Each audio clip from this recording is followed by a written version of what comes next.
안녕하십니까. 연대 성경 읽기 34번째 시간입니다. 이번 시간에는 다니엘 왕국 시대의 마지막 왕인 솔로몬에 대해서 살펴보겠습니다. 1장에서 10장 중심입니다. 먼저 열왕기 상하의 서술 동기를 말씀드리겠습니다. 이제 지난 시간까지는 사무엘 상하까지 했고, 이제 이번 시간에 열왕기 상하를 하게 될 건데요. 열왕기 상하에 보면 이제 특별하게 왕의 이름도 많이 나오고 지명도 많이 나옵니다. 그리고 왕들이 북이스라엘을 언급했다가 남유다 또 내려갔다가 굉장히 복잡합니다. 근데 자세히 보면 읽으실 때 좀 이거를 먼저 알고 읽으시면 굉장히 도움이 됩니다. 왜 열왕기 상하를 기록했을까 한번 보시겠는데요. 열왕기 상하에서 끝부분에 보면 열왕기하 25장 27절에서 30절 보면 먼저 보겠습니다. 제가 한번 읽겠습니다. 유다의 왕 요야긴이 사로잡혀 간 지 37년 곧 바빌론의 왕 에월무로닥이 즉위한 5년 12월 그달 27일에 유다의 왕 요야긴을 옥에서 내놓아 그 머리를 들게 하고 그에게 좋게 말하고 그의 지위를 바빌론에 그와 함께 있는 모든 왕의 지위보다 높이고 그 제수의 의복을 벗게 하고 그의 일평생에 항상 왕의 앞에서 양식을 먹게 하였고 그가 쓸 것은 날마다 왕에게서 받는 양이 있어서 종신토록 끊이지 아니하였더라. 예, 지금 말씀 읽으신 대로 지금 저자와 독자는 지금 어디에 있을까요? 예, 방금 읽은 이 말씀을 보시면 유다는 이미 망했습니다. 그리고 포로로 잡혀 이제 바벨론에 와 있는 상태입니다. 열왕기 독자들은 이스라엘의 멸망을 이미 알고 있었습니다. 그래서 왜 열왕기 상하를 기록했을까요? 그것은 이스라엘과 유다가 멸망해서 아수르와 바벨론에 각각 사로잡혀 살고 있는 이유를 열왕기 상하에서 설명해 주고 있습니다. 특히 열왕기 저자는 남북의 왕들의 업적보다는 그들이 하나님께 충성을 했는지 그렇지 못했는지, 하나님을 섬겼는지 그렇지 못했는지를 관심을 두고 써내려가고 있습니다. 방금 전에 읽은 이 말씀은 포로된 제수 신분에서 왕의 식탁에서 먹는 것을 보여주고 있습니다. 무엇을 의미할까요? 그것은 우리도 이처럼 포로에서 해방될 것이 될 날이 곧 올 것이라는 뭔가 희망적인 암시를 지금 보여주고 있는 것입니다. 열왕기 상하를 보면요, 북이스라엘 왕은 왕조가 계속 바뀝니다. 그런데 남유다는 다윗 왕조가 계속 이어지고 있죠. 이 말씀에서는 유다 왕조가 회복될 것을 암시해주고 있는 것입니다. 서술동기 네 번째를 보시면요, 열왕기와 역대기는 연대가 서로 일치하지 않습니다. 일치하지 않는 경우가 있는데요. 왜 그럴까요? 이유 중 하나는 초기는 유다 원력을 사용하고 있습니다. 중간에는 이제 이스라엘 원력을 사용하고 있습니다. 근데 마지막 부분에는 바벨론 원력을 언급하고 있습니다. 그렇기 때문에 또한 이제 성경 사본마다 약간 차이가 있기도 합니다. 그래서 일치하지 않는 거고요. 참조로 알고 넘어가시면 되겠습니다. 열왕기하고 역대기 읽으실 때 왜 이렇게 틀릴까 생각이 들 수가 있기 때문에 저도 그랬으니까요. 그리고 다섯 번째로 보면 열왕기 상하의 큰 줄기는 세 가지로 나눌 수 있습니다. 열왕기상 1장에서 11장은 다니엘 왕국의 솔로몬의 역사를 서술하고 있고요. 열왕기상 12장부터 열왕기하 17장까지는 분열 왕국의 역사, 그러니까 북이스라엘과 남유다의 두 왕국이 동시에 존재하고 있는 그 시기입니다. 그리고 열왕기하 18장에서 25장은 북이스라엘 이제 망하고 잔존한 남유다의 역사를 지금 다루고 있습니다. 다음은 열왕기 상하의 주요 내용인데요. 자세한 것은 지금 인쇄물이나 이제 게시판에서 다운받아서 참조하시기 바라고 주요 내용만 말씀드리겠습니다. 열왕기 상 1장, 2장은 솔로몬의 왕의 계승이 나오고요. 지난 시간에 했습니다. 그리고 3장에서 11장은 솔로몬의 통치가 나오고 12장에서 22장까지는 솔로몬이 죽자 남북이 분열되어서 각각 통치하는 이야기가 나옵니다. 다시 처음으로 가보겠습니다. 3장부터 보시면요. 3장에서 11장까지 내용입니다. 3장에서 8장은 율법을 지키는 지혜로운 왕의 모습이 나옵니다. 근데 9장에서 11장은 솔로몬이 율법을 어기고 자신의 유익을 위해 병마와 여자와 은금을 많이 쌓아두는 그런 모습이 나옵니다. 시작과 끝은 전혀 다른 모습인데요. 3장 3절은 솔로몬이 여호와를 사랑하고 그의 아버지 다윗의 법도를 행하였으나라고 이제 긍정적으로 이제 평가가 시작됩니다.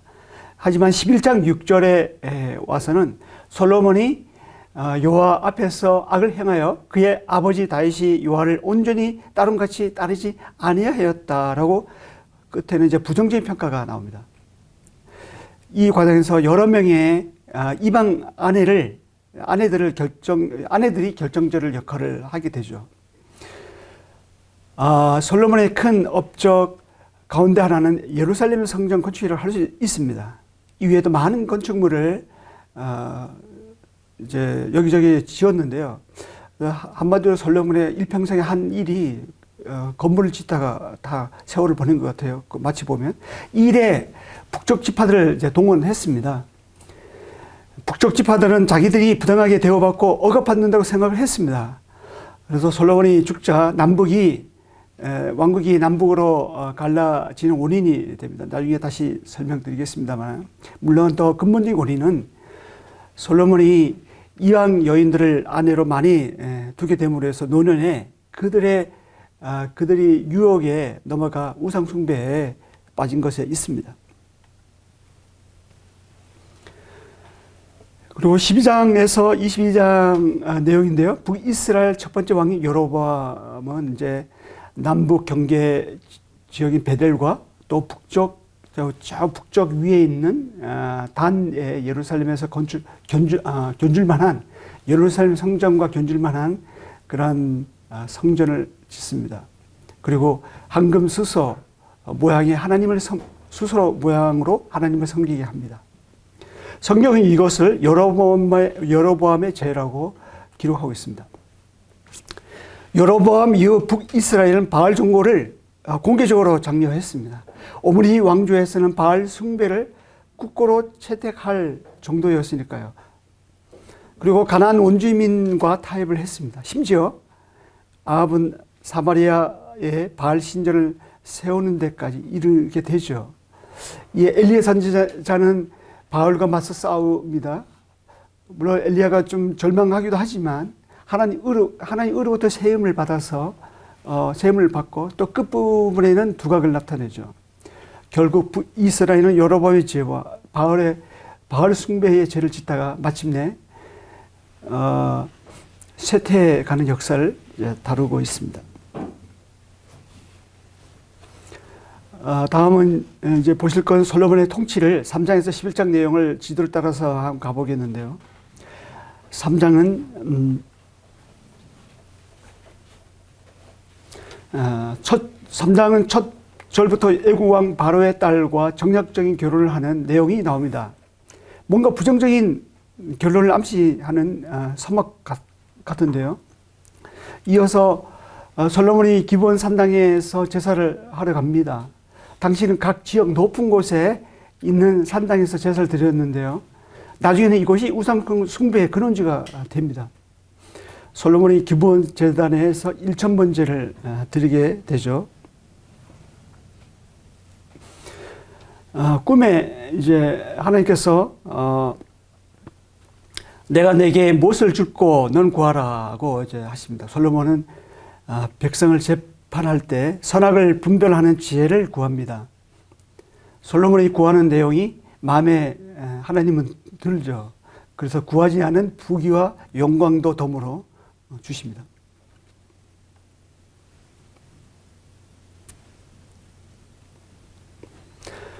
바로 이어서 솔로몬이 받은 하나님의 지혜가 어떻게 재판 가운데 나타나는지 한 예가 나오는데요. 우리가 너무나도 잘 알고 있는 솔로몬의 재판입니다.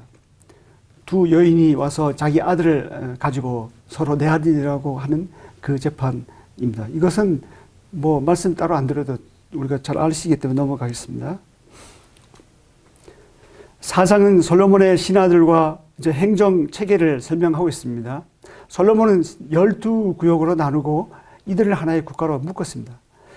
그리고 각 지방은 왕국을 위해서 1년에 한 달씩 돌아가면서 양식 공급을 이제 맡았습니다. 그리고 4장 22절, 23절에 보면 공급되는 하루에 음식물이 나오는데 엄청났습니다. 그만큼 왕국에 사는 사람들이 많았다는 뜻이겠죠. 그리고 4장 20절에 보면 먹고 마시며 즐거워하였으며 라고 나오고 4장 25절에 보면 평안히 살았더라 라고 나옵니다. 즉 유다와 이스라엘이 평화 속에서 솔로몬의 영하는 꽃을 피우게 되었죠.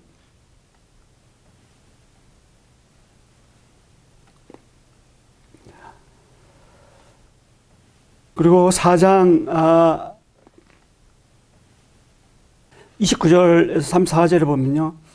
뛰어난 솔로몬의 지혜에 대해서 나옵니다. 그 지혜로 솔로몬은 잠언 3,000가지, 그 노래 1,005편을 남겼습니다. 이때 시편, 잠언, 아가서를 짓지 않았나 생각해 봅니다. 다시 지도로 가보겠습니다. 5장에서는 솔로몬이 성전 건축을 준비하는 내용이 나오는데요. 다윗과 좋은 관계를 맺어왔던 두로왕 히람인 이제 솔로몬의 요청대로 성전에 필요한 4번의 백향목과 잣나무를 뱁니다. 그래서 벌목한 이런 제목들은 이제 바다에 뗏목들을 띄워서 지정한 곳으로 보내게 되죠. 대신 솔로몬은 이 두로왕 히람에게 음식물을 제공해 줍니다. 두로와 시돈의 경우는 지중해 연안에 농경지가 그렇게 많지 않았기 때문에 농산물을 수입에 의존할 수밖에 없었습니다. 그래서 서로 이해관계가 잘 맞아들었죠. 솔로몬은 성전 및 기타 건축을 위해서 이스라엘 사람들도 노동에 동원했습니다. 강제로 동원된 사람들이 많았습니다. 노동에 대한 부담도 커서요. 솔로몬이 죽은 다음에는 북쪽 지파들이 떨어져 나가는 빌미가 됩니다. 6장에 오면 솔로몬의 성전을 이제 7년 동안에 건축합니다. 그리고 6장 1절에서는 이스라엘 자손이 애굽 땅에서 나온 지 480년이요. 솔로몬이 이스라엘 왕이 된 지 4년 11월 곧 둘째 달에 솔로몬이 여호와를 위하여 성전 건축하기를 시작하였다라고 나옵니다. 성전 건축 시작 연도를 출애굽과 연관시키는 것이 참 흥미롭습니다. 성전의 크기와 모형은 뒤에서 다시 말씀드리겠습니다. 6장 12절 13절에 보면요. 내가 지금 이 성전을 건축하니 내가 만일 내 법도를 따르며 내 율례를 행하며 내 모든 계명을 지켜 그대로 행하면 내가 내 아버지 다윗에게 한 말을 내게 확실히 이룰 것이요 내가 또한 이스라엘 자손 가운데 거하며 내 백성 이스라엘을 버리지 아니하리라 하셨더라. 이 말씀은 9장 1절 9절에서 같은 맥락으로 다시 한번 말씀하십니다. 하나님은 이 말씀에 순종하는 조건으로 이스라엘 가운데 계시겠다고 약속하셨습니다. 성전 자체가 하나님의 임재를 보장하지 않는다는 사실을 분명하게 보여주고 있습니다. 6장 38절에 보면요. 그 설계와 시향대로 성전 건축이 다 끝났으니 솔로몬이 7년 동안 성전을 건축하였더라. 나오고요. 그리고 열왕기상 7장 1절에 보니까 솔로몬이 자기의 왕국을 13년 동안 건축하여 그 전부를 준공하니라고 나옵니다. 이게 서로 성전은 7년 건축했는데 자기 왕국은 13년 더 걸렸다. 이게 참 자기 왕국 짓는데 이렇게 시간이 많이 공을 들였나 이렇게 생각할 수 있는데 다시 한번 생각해 보면 솔로몬 성전은 다윗이 이미 설계도를 다 준비했습니다. 그래서 설계도로 지었기 때문에 그냥 시간이 많이 걸리지 않았죠. 근데 자기 왕국은 13년 건축 걸린 것은 뭐 설계도 없이 없이 짓다 보니까 많이 변경 많이 됐겠죠. 그리고 준비하는데도 시간 걸렸을 거고 5년이 더 걸렸습니다. 그리고 8장은 성전 봉헌의 내용이 나옵니다. 다윗성이 있는 언약궤는 성전으로 옮겨지죠. 그리고 지성소 두 그룹 날개 아래 안치됩니다. 제사장이 성소에서 나올 때 구름에 쌓인 하나님의 영광이 성전에 가득했습니다. 이제 성전은 성막으로부터 기능을 넘겨받습니다. 하나님이 계시는 거처가 되죠.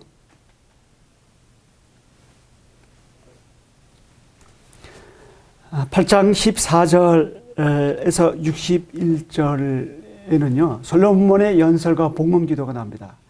회중은 성전의 뜰에 모였습니다. 솔로몬은 번제단 앞에서 무릎 꿇고 기도를 합니다. 이스라엘이 죄를 지었더라도 이제 성전 제사를 통해서 속죄함을 받는 길이 열렸습니다. 그리고 다시 하나님과 교제할 수 있게 되었습니다. 이제는 이 성전을 향한 기도를 통해서 하나님께 가까이 나갈 수 있게 된 것입니다.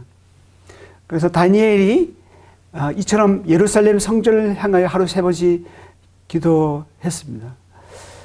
지금도 이스라엘은 성전을 향해 기도하면 주께서 들으신다고 믿고 지금 그러고 있습니다. 그리고 8장 5절 그 다음에 62절 63절에 보면요. 성전 봉헌식의 시작과 끝에 많은 희생제물, 그 소가 22,000마리, 양이 12만 마리 바쳐졌는데요. 규모가 엄청나죠. 이걸 희생제물 드리기 위해서 이거 짐승을 죽이고 또 각을 뜨고 정말 제사장들이 엄청 헌신을 많이 했겠다는 생각이 듭니다. 9장은 9절까지 하나님의 꿈에 하나님이 꿈에 솔로몬에게 나타나셔서 경고하는 내용이 나옵니다. 다윗의 나라를 영원히 경고하게 하시겠다는 하나님의 약속은 다윗처럼 온전히 순종해야 할 때 가능했습니다. 비록 하나님이 거하시는 성전이라 할지라도 성전 자체가 보장되지는 않았습니다. 성전의 존폐 여부 그리고 이스라엘의 존폐 여부는 성전에 있는 것이 아닙니다.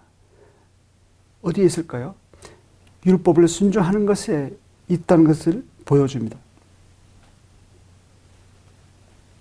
다시 지도를 보시겠습니다.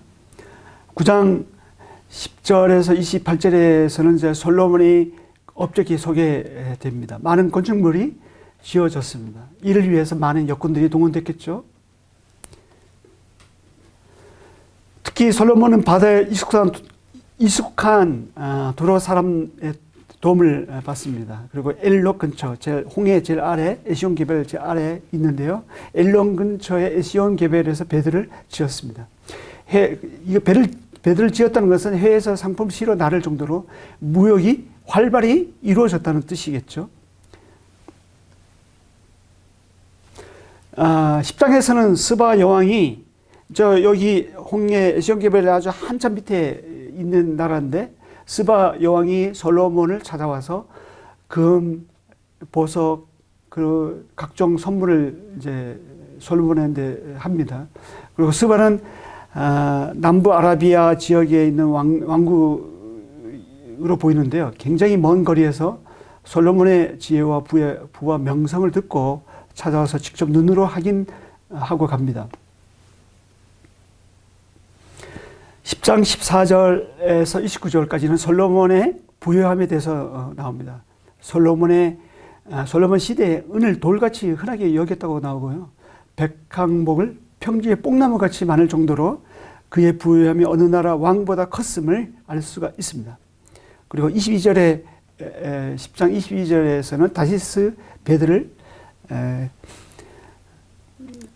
히람의 배와 함께 연합해서 3년에 한 번씩 금, 은, 상아, 원숭이, 공작 이런 것들을 이제 실어 날렸다고 나와 있습니다.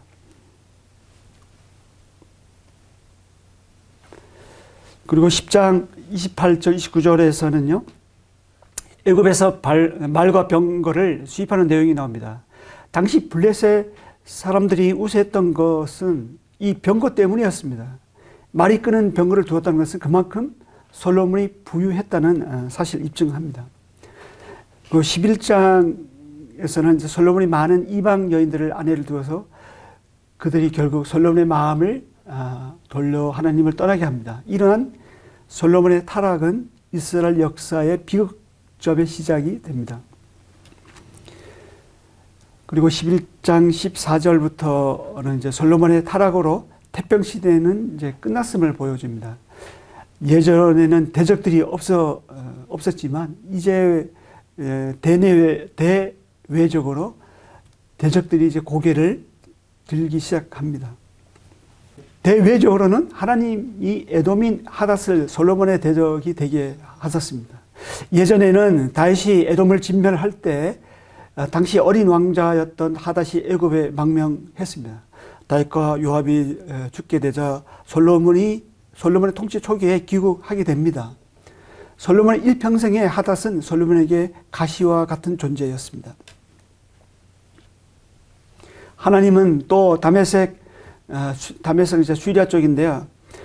다메섹 왕인 느손을 일으킵니다. 그래서 솔로몬의 대적이 되게 하시죠. 느손은 자신의 왕 하닷에셀이 다윗에게 패한 다음에 자신의 부대를 이끌고 다메섹을 정복합니다. 그리고 그곳에서 왕이 되었습니다. 이 다메섹의 아람 왕국은 이후로 이스라엘과 인접하고 있는 나라 가운데 중에서 가장 힘센 나라로 영향력을 키웠습니다. 대내적으로는 어떻습니까? 솔로몬의 신하였던 여로보암을 일으켜서 솔로몬을 대적합니다. 청년 여로보암은 건축 일에 동원된 요셉 지파 그리고 에브라임과 므낫세 지파 요사 지파 중에서 즉 에브라임과 므낫세 지파 출신 노동자들을 감독한 일을 맡았는데요. 어느 날 선지자 아이야를 길에서 만나게 되었습니다. 10지파를 솔로몬의 손에서 빼앗아 여로보암에게 주고 왕으로 삼겠다는 하나님의 말씀을 아이야가 전합니다. 무슨 이유인지는 모르겠지만 이후 솔로몬이 여로보암을 주기로 했습니다. 그래서 여로보암은 솔로몬이 죽기까지 애굽으로 망명했습니다. 11장 41절에서 43절에서는 이제 솔로몬이 죽게 되고요. 그의 아들 르호보암이 대신 왕이 되는 내용이 나옵니다. 이렇게 해서 솔로몬의 이야기는 이제 끝을 맺습니다. 지금 솔로몬 당시 예루살렘 지형을 보고 계십니다. 다윗은 여부스 족속의 성읍을 점령해서 다윗성이라고 하였습니다. 사무엘하 5장에 나와 있는 말씀인데요. 내용인데요. 오벨 지역을 증축하였습니다. 그리고 은 50세겔로 아리우나의 타당마당을 삽니다. 성전 지을 터를 마련했죠. 솔로몬은 아브라함이 이삭을 번제하여 드렸던 이 모리아산 바위 위에 성전을 지었습니다. 왼쪽 상단에 있는 그림처럼 원래 이곳은 경사가 있는 산이었습니다. 네. 그런데 이제 성전을 짓기 위해서 동쪽과 서쪽 언덕에 이제 흙을 메어서 평도 작업을 했습니다. 사진 이제 오른쪽 상단에 솔로몬 성전이 위치해 있었고요. 오른쪽 상단에 솔로몬 성전 모리아산이 이렇게 돼 있죠. 위치에 있었습니다. 그 옆에 솔로몬 왕궁이 위치해 있음을 우리가 볼 수가 있습니다. 예, 오늘날 예루살렘의 모습인데요. 앞에 보이는 앞에 동쪽 벽이 보입니다. 그 뒤로 솔로몬 성전터가 보이죠. 지금은 솔로몬 성전 자리에 이슬람 황금동 사원이 들어서 있습니다.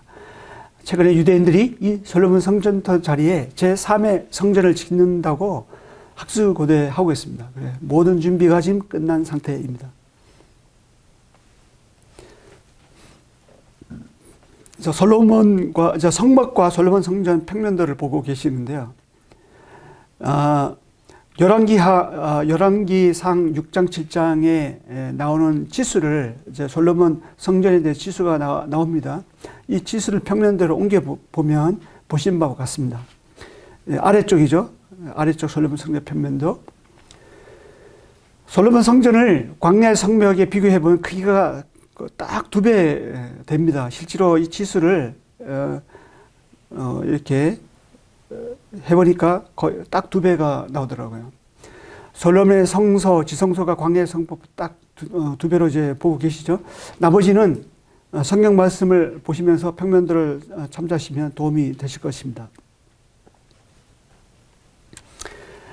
예, 다음은 솔로몬 성전 복원도인데요. 성전의 뜰에 제단과 바다와 물도명이 있습니다. 그리고 7장 13절에서 51절에 보면 두로에서 히람을 데려와서 성전 앞에 2 기둥과 거룩한 기구들을 만듭니다.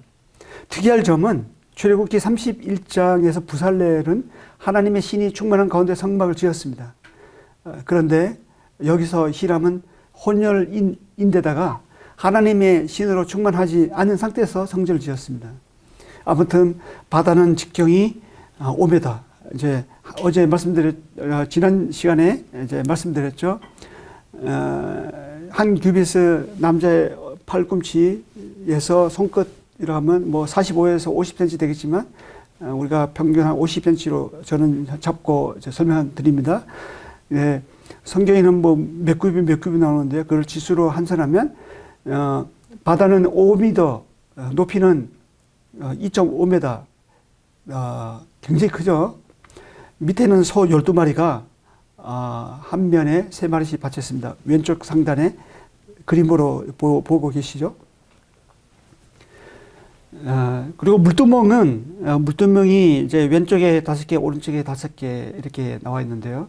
지름이 2m, 그리고 2m가 되는 5개 있고요. 그 밑에는 높바퀴가 달려 있습니다. 그래서 이게 이동이 가능하도록 이렇게 만들어 놨죠. 그리고 물두멍은 이동할 수 있게 그렇게 만들었고요. 역대하 4장 6절에 의하면 물두멍은 번제로 드릴 때 고기 덩어리를 씻을 때 사용했습니다. 6장에 보면 성소와 지성소에 대해서 나오는데요. 성소 입구에 있는 주랑 이제 현관이죠. 현관이라는데 이 높이가 10m가 되고요. 성소 높이가 주랑이 이제 10m고 성소 높이가 15m 됩니다. 그리고 지성소 높이가 10m. 성소와 지성소 바깥에 인접하여 이제 돌아가면서 각 층이 2.5m 되는 3층 다락이 있었습니다. 성전 주변에 이렇게 삥 둘러서 이제 다락이 3층 높이로 있었고요. 1층 다락의 넓이는 2.5m, 3층은 3m, 그리고 2층은 3m, 3층은 3.5m. 점점 넓어지는 것이 특이한데요. 또 밖에는 붙박이 창문이 있었습니다. 성경 본문에는 내소로 되어 있는데요. 언약궤가 있는 지성소로 내소는 지성소를 말합니다. 언약궤 좌우측에 감람나무로 만든 5m 높이의 2 그룹이 서 있었습니다. 네, 보시는 2 그룹은 이제 천사 날개 있는 천사 날개인데 날개 2 날개가 이제 가운데는 그 닿을 거의 닿았다고 나와 있고요. 성소에는 좌우측에 5개씩 등잔대와 떡상이 놓여져 있습니다. 나머지는 성경 본문과 이제 그림을 보시면서 그림 비교해 보시면서 읽으시면 도움이 되실 것입니다. 시중에 나와 있는 솔로몬 성전 모형도마다 조금씩 다 다르더라고요. 개념을 잡기 위해서 제가 이렇게 그려봤는데 솔로몬 성전 뭐 아무도 본 사람이 없으니까 어느 게 정확한지 사실 아는 사람이 없겠죠. 근데 우리가 이런 모형을 통해서 대강 이제 성경에 나와 있는 내용을 우리가 좀 현실감 있게 접하고자 한번 해봤습니다. 표현해봤습니다. 다음은 하나님이 택하신 예배 장소인데요. 신명기 12장에 보면 여호와께서 자기 이름을 두시려고 택하신 곳에서 제사를 드리라는 말씀이 5번 나옵니다. 그 중에서 중심이 되는 말씀 신명기 12장 13절 14절을 제가 읽어드리겠습니다. 너는 상가서 내게 보이는 아무 곳에서나 번제를 드지 말고 오직 너의 한 지파 중에 여호와께서 택하실 그곳에서 번제를 드리고 또 내가 내게 명령하는 모든 것을 거기서 행할지니라. 여기서 여호와께서 택하실 그곳은 어디일까요? 예, 이 강의를 잘 들으신 분은 기억하실 건데 19강에서 말씀드렸습니다. 복습해 보시겠는데요. 이방인들은 아무 곳에서나 제사 드렸습니다. 하지만 이스라엘은 여호와께서 택하실 그곳에서 번제를 드리라고 하셨습니다. 그런데 하나님께서 택하실 장소는 신명기 12장에 나오지 않습니다. 그렇다면 어디일까요? 법궤가 머무는 곳을 따라가보면 되는데요. 이스라엘은 가나안 땅에 들어가서 처음 길갈에 진을 쳤죠. 이때만 해도 여호와께서 택하신 장소가 길갈인 줄 알았습니다. 그러다가 이 성방을 실로로 옮깁니다. 그 후에 베델.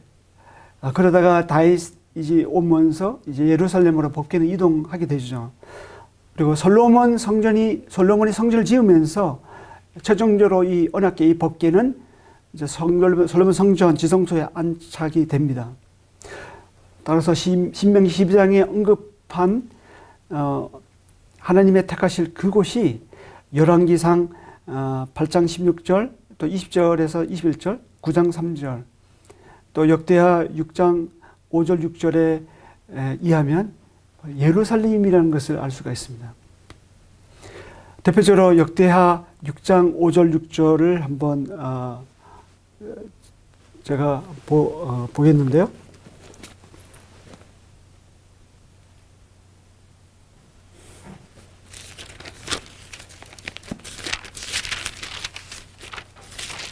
역대하 6장 5절 6절을 제가 한번 읽어보겠습니다.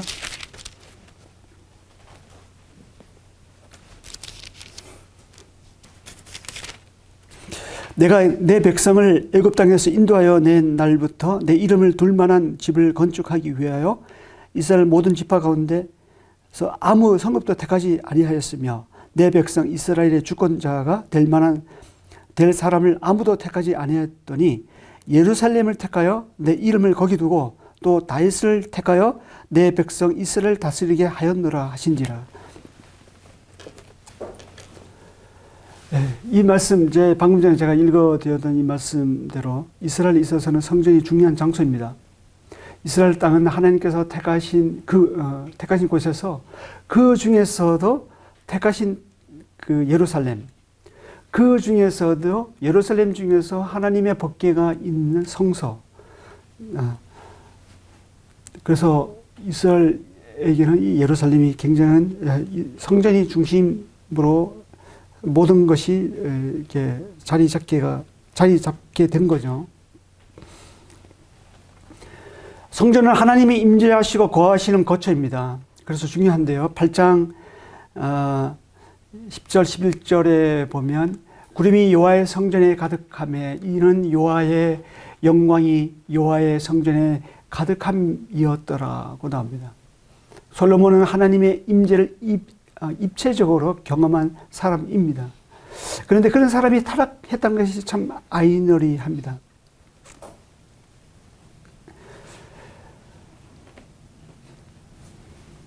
북이스라엘의 여로보암의 죄는 어떻게 시작되었을까요?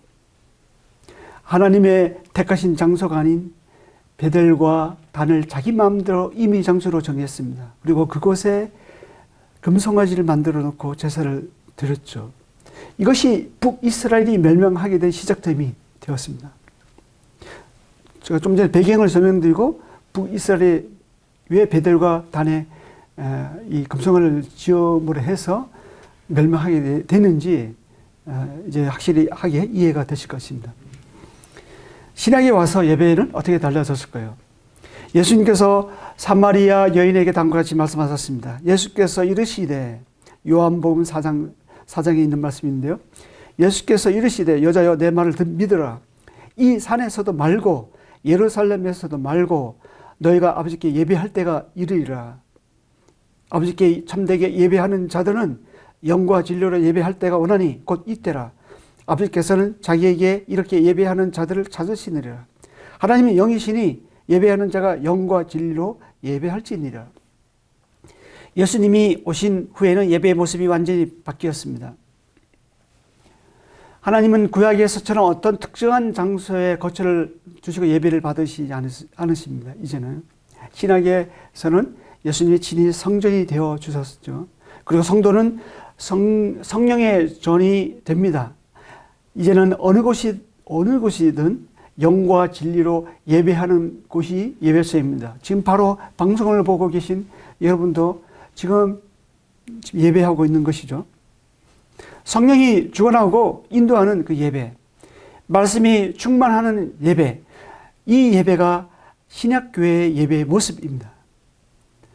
여러분의 교회 예배의 모습은 어떠한가요? 한번 생각해 보시기 바랍니다. 여기까지입니다. 감사합니다. 다음 시간에 뵙겠습니다.